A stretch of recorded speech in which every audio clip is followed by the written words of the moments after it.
എൻ്റെ വീടിൻ്റെ ഉമ്മറ വരാന്തയിൽ ഒരു ഒഴിഞ്ഞ കസേര അനാഥമായി കിടപ്പുണ്ട്. ആ കസേരയിൽ ചാരിയിരുന്ന് രണ്ട് കാലുകളും മുൻപിലുള്ള ടീപ്പോയിലേക്ക് നീട്ടിവെച്ച് എൻ്റെ അപ്പച്ചൻ എല്ലാ ദിവസവും പ്രഭാതത്തിൽ ദിനപത്രവും പിന്നെ ഇഷ്ടപ്പെട്ട പുസ്തകങ്ങളുമെടുത്ത് ദീർഘനേരം ഇരുന്ന് വായിക്കുമായിരുന്നു. ഇന്ന് ആ ഒഴിഞ്ഞ കസേര അപ്പച്ചൻ്റെ വേർപാടിൽ, അഭാവത്തിൽ ഒരു ഓർമ്മയായി നിലകൊള്ളുന്നു. ഇതുപോലെ നമ്മുടെ എല്ലാവരുടെയും ഭവനങ്ങളിൽ ഒരു കട്ടിൽ, അല്ലെങ്കിൽ കറുത്ത ഒരു കണ്ണട, ഒഴിഞ്ഞ ഒരു കസേര, അല്ലെങ്കിൽ പഴയ ഒരു കുട, വാക്കിംഗ് സ്റ്റിക്ക്, അങ്ങനെയുള്ള പല സംഗതികളും നിരവധി ഓർമ്മകൾ സമ്മാനിച്ചുകൊണ്ട് നമ്മുടെ ഭവനത്തിൽ നിന്നും കുടുംബങ്ങളിൽ നിന്നും വേർപിരിഞ്ഞു പോയവർ അവരുടെ ഓർമ്മ നൽകിക്കൊണ്ട് നിലകൊള്ളുന്നു. നമ്മിൽ നിന്നും മരണം മൂലം കടന്നുപോയവരുടെ ഓർമ്മ നമുക്ക് വിലപ്പെട്ടതാണ്. അവരുടെ അഭാവം നമ്മെ ഏറെ നൊമ്പരപ്പെടുത്തുകയും ചെയ്യുന്നു. മരണം എന്ന യാഥാർത്ഥ്യം നമുക്ക് മുൻപിൽ ഇങ്ങനെ ഒരു ചോദ്യചിഹ്നമായി നിലകൊള്ളുന്നു. ഏതാനും നാളുകൾക്ക് മുൻപ് മരണത്തെ കീഴടക്കുവാൻ പരിശ്രമിച്ച മനുഷ്യൻ എന്ന പേരിൽ ഒരു ലേഖനം വായിച്ചതായി ഓർക്കുന്നു. സൗദി അറേബ്യയിലെ രാജകുടുംബത്തിൽ ജനിച്ച മുഹമ്മദ് യാസിം, അദ്ദേഹം ജനിച്ചു വീണത് വലിയ സൗഭാഗ്യത്തിലേക്കാണ്. അങ്ങനെ ആ മനുഷ്യൻ 40-45 വയസ്സായപ്പോൾ ഭാര്യയും 4 മക്കളുമുള്ള ആ കുടുംബനാഥൻ ചിന്തിച്ചു, എനിക്കൊരു 100 വയസ്സെങ്കിലും കുറഞ്ഞത് ജീവിക്കണം. ഈ ഒരു ആഗ്രഹം അദ്ദേഹം തൻ്റെ സുഹൃത്തുക്കളുമായി പങ്കുവച്ചു. അവരിൽ പലരും പറഞ്ഞു, മരണത്തോട് മല്ലിട്ട് ജീവിക്കുവാൻ മനുഷ്യന് സാധിക്കുമോ? മരണം കടന്നു വരും നാം പ്രതീക്ഷിക്കാത്ത നിമിഷത്തിൽ. അപ്പോൾ സന്തോഷത്തോടു കൂടെ അത് സ്വീകരിച്ച് നാം കടന്നു പോകണം. ഈ മനുഷ്യൻ തൻ്റെ ഒരു ഡോക്ടറിനോടും ഈ ആഗ്രഹം പങ്കുവച്ചപ്പോൾ അയാൾ പറഞ്ഞു, ഞാൻ സഹായിക്കാം, ഒന്ന് പരിശ്രമിക്കാം. അങ്ങനെ ഈ ഡോക്ടറും മുഹമ്മദ് യാസിമും കൂടെ പ്രസിദ്ധനായ ഒരു ആർക്കിടെക്റ്റിനെ സമീപിച്ച് സൗദി അറേബ്യയുടെ പട്ടണത്തിൽ നിന്നും അകലെയുള്ള ഒരു സ്ഥലം കണ്ടുപിടിച്ചു. അവിടെ ഒരു പുതിയ ഭവനം പണിയുവാനുള്ള പദ്ധതിയൊരുക്കി. ഈ ഭവനത്തിൻ്റെ ഒരു നില മണ്ണിന് ഭൂമിക്കടിയിലാണ്, ഒരു നില മുകളിലേക്ക്. കംപ്ലീറ്റ് വാട്ടർ ടൈറ്റായിട്ടുള്ള അല്ലെങ്കിൽ എയർ ടൈറ്റായിട്ടുള്ള ഒരു നിർമ്മാണ സംവിധാനമാണ് ഈ ഭവനത്തിനുണ്ടായിരുന്നത്. ഈ ഭവനത്തിലെ എല്ലാ പണിയും പൂർത്തിയാക്കിയപ്പോൾ ചുറ്റും മനോഹരമായ പൂന്തോട്ടം, കുറേയധികം ഈന്തപ്പന പനകളും മറ്റ് മരങ്ങളുമൊക്കെ വെച്ച് പിടിപ്പിച്ചു. സുരക്ഷിതമായ വലിയ ചുറ്റുമതിലും ഇതിനു പണിതു. ഈ ഭവനത്തിലെ വായു 7 പ്രാവശ്യം ശുദ്ധീകരിച്ച തരത്തിലുള്ള വായു ക്രമീകരണമുണ്ടായി. മാത്രമല്ല ജലവും ഇപ്രകാരം തന്നെ ഏറ്റവും ശുദ്ധമായ ജലം ലഭിക്കുന്നതിനുള്ള ക്രമീകരണം, അതോടൊപ്പം ഒരിക്കലും വിദ്യുത് ശക്തി നിലയ്ക്കാത്ത വിധത്തിലുള്ള സംവിധാനം, ഇതൊക്കെ ഉണ്ടായിരുന്നു. അങ്ങനെ ഈ ഭവനത്തിൻ്റെ പണിയുടെ അവസാന ഘട്ടം ആയപ്പോൾ മുഹമ്മദ് യാസിമും ഈ ഡോക്ടറും ഒരുമിച്ച് പട്ടണത്തിലെ ഓഫീസിൽ നിന്നും ഈ ഭവനം കാണുവാൻ അതിൻ്റെ അവസാന മിനുക്കുപണികൾ, അലങ്കാര സജ്ജീകരണങ്ങൾ ഒന്ന് മേൽനോട്ടം വഹിക്കുവാൻ വന്നു. ഏറെ സന്തോഷമായി പണിയെല്ലാം കണ്ടു. സംതൃപ്തിയോടുകൂടെ അങ്ങനെ ഈ പുതിയ ഭവനത്തിൻ്റെ ഉദ്ഘാടന തീയതി നിശ്ചയിച്ചു. അവിടെ നിന്ന് ഈ പണി കണ്ട് തിരികെ പട്ടണത്തിലേക്ക് വരുമ്പോൾ മുഹമ്മദ് യാസിമിൻ്റെ കാർ മറ്റൊരു വാഹനവുമായി ആക്സിഡൻറ്റിൽപ്പെട്ട് ആ സ്പോട്ടിൽ മുഹമ്മദ് യാസിം മരണമടഞ്ഞു. മരണത്തെ അതിജീവിക്കുവാൻ പരിശ്രമിച്ച ആ മനുഷ്യൻ്റെ അതിസുന്ദരമായ ആ രമ്യഹർമ്മ്യം, ആ ഭവനം ഇന്ന് ഒരു ദുസ്വപ്നത്തിൻ്റെ ഓർമ്മയായി അവിടെ നിലകൊള്ളുന്നു അത്രേ. നാം കടന്നു പോകണം. മരണം നമ്മെ മാടി വിളിക്കുന്ന ക്ഷണത്തിൽ ഇവിടെ നിന്ന് വേർപിരിയണം. അതുകൊണ്ടാണ് ലോകമേ യാത്ര എന്ന ആ കവിതയിൽ സിസ്റ്റർ മേരി ബെനീഞ്ഞ ഇപ്രകാരം എഴുതിയത്: ഒരിക്കൽ ഈ ജഗത്തെയും ജഡത്തെയും പിരിഞ്ഞു നാം തിരിക്കണം. വിസമ്മതങ്ങളൊന്നുമേ ഫലപ്പെടാതെ തിരിച്ചു പിന്നെ വന്നിടാതെ യാത്രയാണതാകയാൽ കരത്തിലുള്ളതൊക്കെയും നാം അതിർത്തിയിൽ ത്യജിക്കണം. ഇങ്ങനെ എല്ലാം ത്യജിച്ചുകൊണ്ട് നാം ഇവിടെ നിന്ന് യാത്രയാകേണ്ടിയിരിക്കുന്നു. തീർച്ചയായും മനസ്സിലേക്ക് കടന്നു വരുന്ന ഒരു ചോദ്യം: എന്തുകൊണ്ട് ഈ മരണം? എന്തുകൊണ്ട് മനുഷ്യൻ ഈ ലോകത്തിൽ നിന്ന് കടന്നു പോകണം? ഉൽപ്പത്തി പുസ്തകത്തിൻ്റെ 2-ാം അധ്യായം 17-ാം വാക്യത്തിൽ നാം ഇപ്രകാരം വായിക്കുന്നു: നന്മ തിന്മകളെക്കുറിച്ചുകൊണ്ടുള്ള അറിവിൻ്റെ വൃക്ഷത്തിലെ ഫലം നീ തിന്നരുത്, തിന്നുന്ന ദിവസം നീ മരിക്കും. അങ്ങനെ ഉൽപ്പത്തിയുടെ പുസ്തകത്തിൽ നാം വായിച്ചു കേൾക്കുക, മരണം മനുഷ്യൻ്റെ ജീവിതത്തിലേക്ക് കടന്നു വന്നത് ഈ നന്മ തിന്മകളുടെ വൃക്ഷത്തിൽ നിന്നുള്ള ഫലം ഭക്ഷിക്കുകയും അങ്ങനെ ദൈവ കൽപ്പനയ്ക്ക് എതിരായി മനുഷ്യൻ നിലനിന്നപ്പോഴുമാണ്. ഇതേപോലെ തന്നെ റോമാക്കാർക്ക് എഴുതിയ ലേഖനം 5-ാം അധ്യായം 12-ാം വാക്യത്തിൽ നാം കാണുക, ഒരു മനുഷ്യൻ മൂലം പാപവും പാപം മൂലം മരണവും ലോകത്തിൽ പ്രവേശിച്ചു എന്നാണ്. അങ്ങനെ പാപം മൂലം മനുഷ്യൻ്റെ ജീവിതത്തിലേക്ക് അതിൻ്റെ ശിക്ഷയായി മരണം കടന്നു വന്നു. റോമാക്കാർക്ക് എഴുതിയ ലേഖനം 6-ാം അധ്യായം 23-ാം വാക്യത്തിലും നാം കാണുക, ഇപ്പോൾ നിങ്ങൾ പാപത്തിൽ നിന്ന് മോചിതരായി ദൈവത്തിന് അടിമകളായിരിക്കയാൽ നിങ്ങൾക്ക് ലഭിക്കുന്ന വിശുദ്ധീകരണവും അതിൻ്റെ അവസാനം നിത്യജീവനുമാണ്.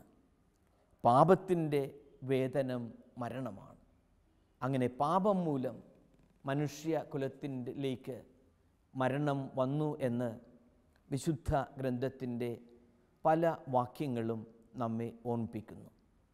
പക്ഷേ ദൈവശാസ്ത്രജ്ഞന്മാരുടെ അഭിപ്രായത്തിൽ ഈ വിശുദ്ധ ഗ്രന്ഥ വചനങ്ങളുടെ യഥാർത്ഥ പശ്ചാത്തലത്തിൽ ആഴത്തിൽ അത് വ്യാഖ്യാനിക്കപ്പെടുകയാണെങ്കിൽ, സൂക്ഷ്മമായി പരിശോധിച്ചാൽ വ്യത്യസ്തമായ ഒരു ചിന്താഗതിയാണ് അതിൽ നിന്ന് ഉരുത്തിരിയുന്നത് എന്നാണ്.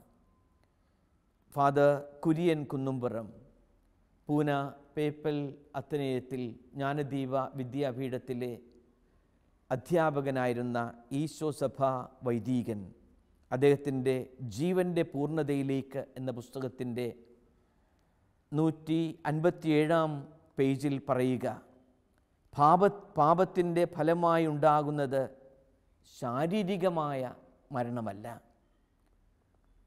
ആത്മീയവും ആലങ്കാരികവുമായ മരണമാണ്.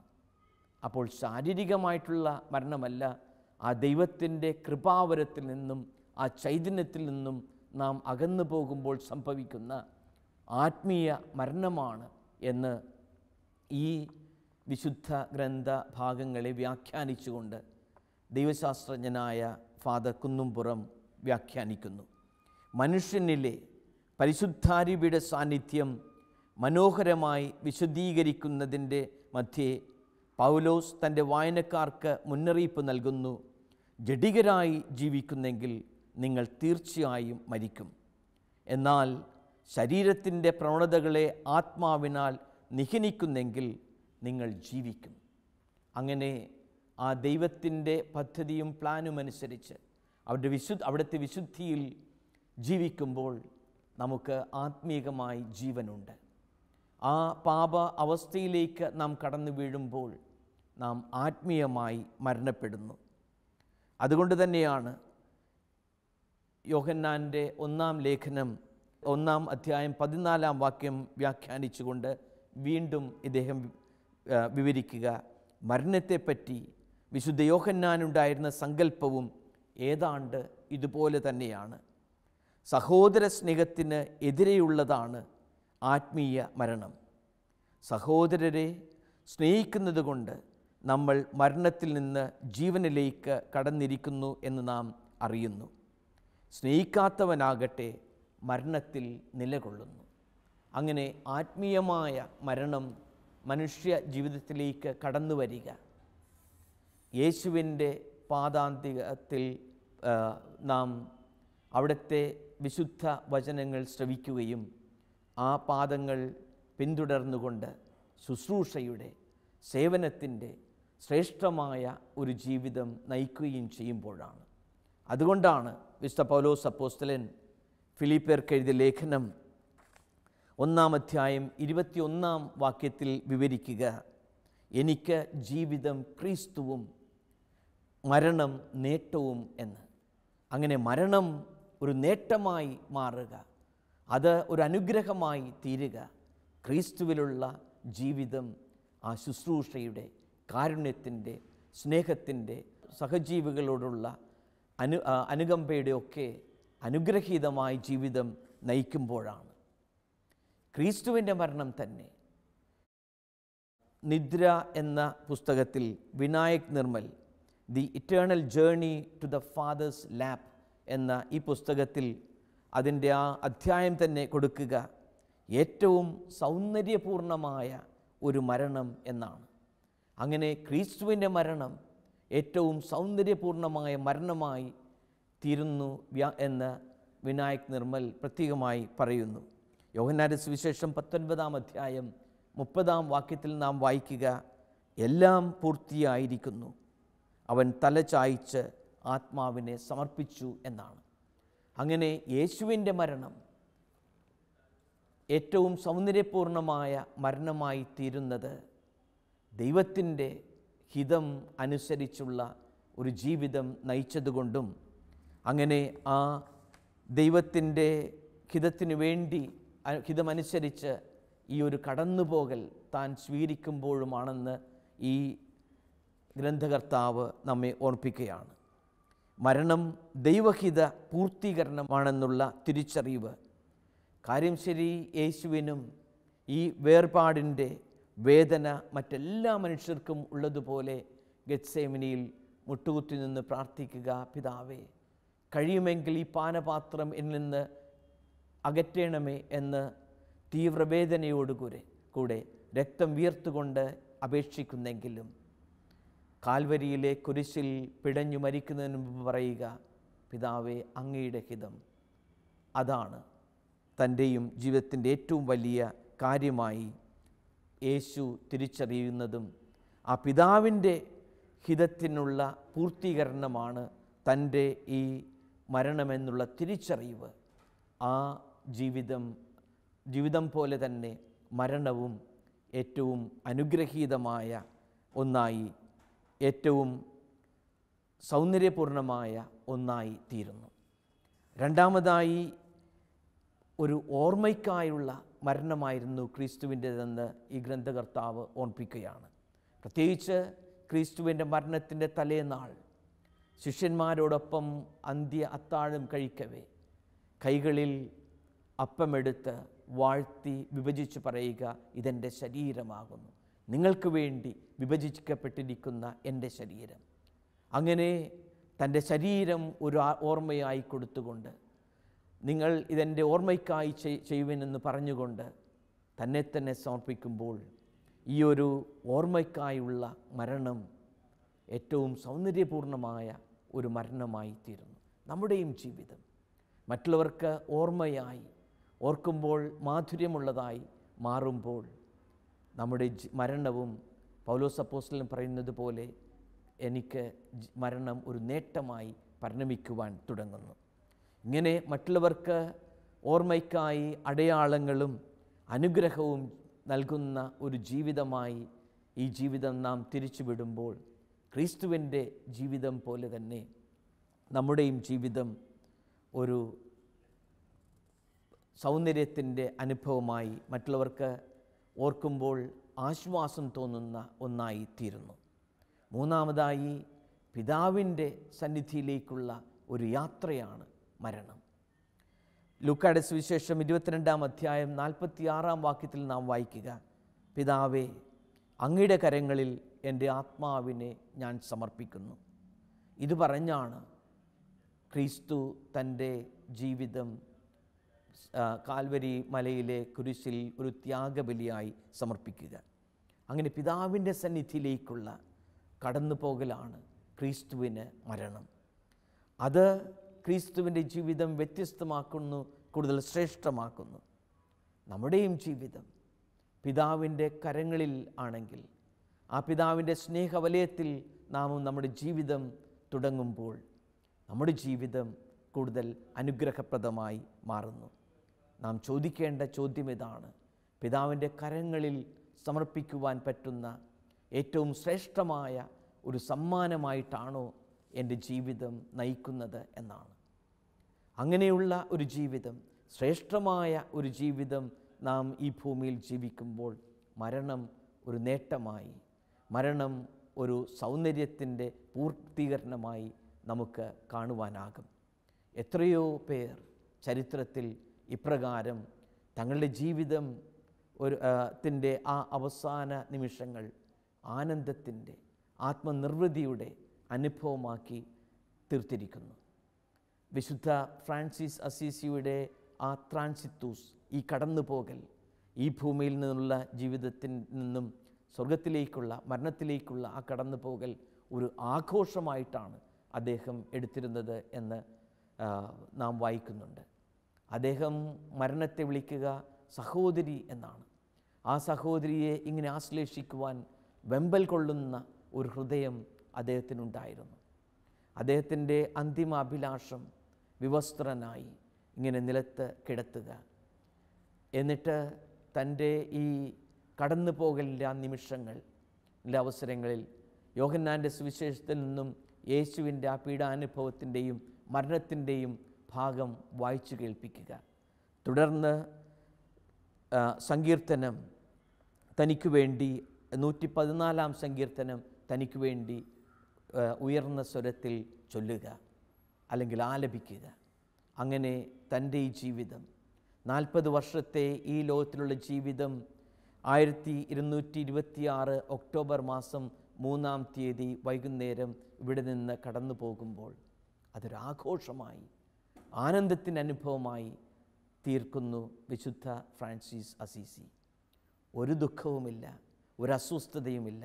പക്ഷേ സഹോദരി മരണത്തെ താൻ പുൽകുക സന്തോഷത്തോടുകൂടെ, ആത്മനിർവൃതിയോടുകൂടെ. അങ്ങനെ ക്രിസ്തുവിൻ്റെ ആ ശുശ്രൂഷാ ജീവിതം നയിക്കുവാൻ തുടങ്ങുമ്പോൾ, ആ ക്രിസ്തുവിൽ സമ്പൂർണ്ണമായി സമർപ്പിതമായ ജീവിതമാകുമ്പോൾ, ആ കാരുണ്യവും സ്നേഹവും എല്ലാം ഹൃദയത്തിൽ ഇങ്ങനെ നിറച്ച് ദാരിദ്ര്യ അരൂപിയിൽ വിശുദ്ധ ഫ്രാൻസിസ് അസീസിയെപ്പോലെ ജീവിക്കുവാൻ തുടങ്ങുമ്പോൾ മരണം ആനന്ദത്തിൻ്റെ ഒരു കടന്നുപോകലായി പരിണമിക്കുന്നു. വിശുദ്ധ മാർട്ടിൻ ഡി പോറസിൻ്റെ ജീവിതത്തിലെയും അന്ത്യ നിമിഷങ്ങളെ പറ്റിയുള്ള വിവരണം ഏറെ ശ്രദ്ധേയമാണ്. അദ്ദേഹത്തിന് അറിയാമായിരുന്നു തൻ്റെ ജീവിതം ഈ ഭൂമിയിൽ നിന്ന് കടന്നു പോകേണ്ട സമയമായി എന്ന്. അത്രയും നാൾ എപ്പോഴും കീറിയ മുഷിഞ്ഞ വസ്ത്രം ധരിച്ച് നടന്നിരുന്ന മാർട്ടിൻ ഈ ദിവസമായപ്പോൾ പുതിയ അലക്കി തേച്ച് വെളുപ്പിച്ച വസ്ത്രമെല്ലാം ഉടുത്തു. അദ്ദേഹത്തിൻ്റെ സഹോദരന്മാർ ചോദിച്ചു, മാർട്ടിൻ എന്താ മെക്സിക്കോയ്ക്ക് പോവുകയാണോ, അല്ലെങ്കിൽ അവിടുത്തെ ആർച്ച് ബിഷപ്പിൻ്റെ വസതിയിലേക്ക് വല്ല സന്ദർശനത്തിന് പോവുകയാണോ? അപ്പോൾ മാർട്ടിൻ ഡി പോറസ് പറഞ്ഞു, ഞാനൊരു ദീർഘയാത്രയ്ക്ക് ഒരുങ്ങുകയാണ്, അതുകൊണ്ടാണ്. പക്ഷേ തിരിച്ചു വരാത്ത ഒരു യാത്ര. അങ്ങനെ താൻ ഈ ലോകത്തിൽ നിന്ന് കടന്നു പോകേണ്ട നിമിഷമായി എന്ന് മനസ്സിലാക്കിയപ്പോൾ അദ്ദേഹം തൻ്റെ ആ കുടുസുമറിയിൽ പോയി കട്ടിലിൽ പോയി കിടന്നു. എന്നിട്ട് തൻ്റെ അനുചരന്മാരോട് പ്രാർത്ഥന ചൊല്ലുവാനും പറഞ്ഞു. അതിനുശേഷം അവരെയും പുറത്താക്കിയിട്ട് പറഞ്ഞു, എനിക്ക് പരിശുദ്ധ കന്യകാ മറിയവും വിശുദ്ധ ബെർണാഡും അതേപോലെ തന്നെ വിശുദ്ധ വിൻസെൻ്റ് ഫെററുമൊക്കെ എൻ്റെ അടുത്തേക്ക് വരുന്നു, അവരുമായി ഞാൻ ഇനി സംസാരിക്കുവാൻ പോവുകയാണ്. അങ്ങനെ അവർ സംസാരിക്കുന്ന സമയത്ത്, അവരുമായി ഇങ്ങനെ സമ്പർക്കം പുലർത്തുന്ന സമയത്ത് പുറത്ത് അവിടുത്തെ വൈസ്രോയും പ്രയോർ ജനറലുമൊക്കെ വന്ന് കാത്തുനിന്നു. അദ്ദേഹം പറഞ്ഞു, ഞാൻ ഇവരുമായി എൻ്റെ സംസാരം പൂർത്തിയാക്കിയതിന് ശേഷം ഞാൻ അവരെ കാണാം. അങ്ങനെ കുറേ നേരം പരിശുദ്ധ അമ്മയോട് വിശുദ്ധ വിൻസെൻ്റ് ഫെററോടൊക്കെ ഇങ്ങനെ സംഭാഷണം ചെയ്ത് ആ സന്തോഷത്തിൻ്റെ ആനന്ദത്തിൻ്റെ ആ അനുഭവം കഴിച്ചതിന് ശേഷം അദ്ദേഹം അവിടുത്തെ വൈസ്രോയിയെയും പ്രയോറിനെയും മറ്റു സഹോദരന്മാരെയും ഒക്കെ കണ്ടു. അവരോടെല്ലാം യാത്ര പറഞ്ഞു. ഈ സന്ദർശകർക്കെല്ലാം നന്ദി പറഞ്ഞുകൊണ്ട് അദ്ദേഹം ആ കട്ടിലിൽ ശയിച്ച് അദ്ദേഹം ഈ ലോകത്തോട് യാത്ര പറഞ്ഞു.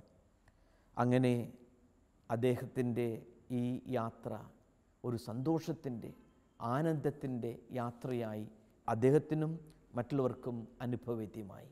കുരിശിൻ്റെ വിശുദ്ധ യോഹന്നാൻ്റെ ജീവിതാനുഭവം, അദ്ദേഹവും ഇപ്രകാരം താൻ ഒരു ശനിയാഴ്ച ദിവസം മരിക്കുമെന്ന് പരിശുദ്ധ അമ്മ വെളിപ്പെടുത്തിയിരുന്നെന്ന് അദ്ദേഹം വ്യക്തമാക്കി, മരണത്തിന് ഒരാഴ്ച മുൻപ് തന്നെ.